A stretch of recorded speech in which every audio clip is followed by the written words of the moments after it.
De pongen is zo goed als leeg bij het Dagblad, vooral vanwege het waaromrin van het tal abonnees en de advertentieinkomsten. En dus moet er wat gebeuren. Zo vinden ook de leden van het Fries Dagblad. Juster Jong Bijnwaar op een slechte geerkomst in Ljouwert. We hebben besloten dat er een actie komt onder leden en lezers en orenstiepers. En we gaan verder met het praten met een partner in geerwerking, maar daar doen we verder nog geen uitspraken over. Die parteren ben gaande. Die parteren ben gaande. En ben je daar optimistisch over? Ik ben daar heel optimistisch over. Maar wat het is en hoe vier dat we binnen, daar praten we nog net over. Dat doen we oren weken weer met de leden.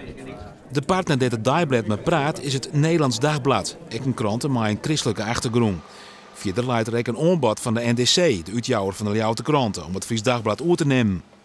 Wanneer denk je dat je hem, zeg maar, een beeld hebt van het komt goed?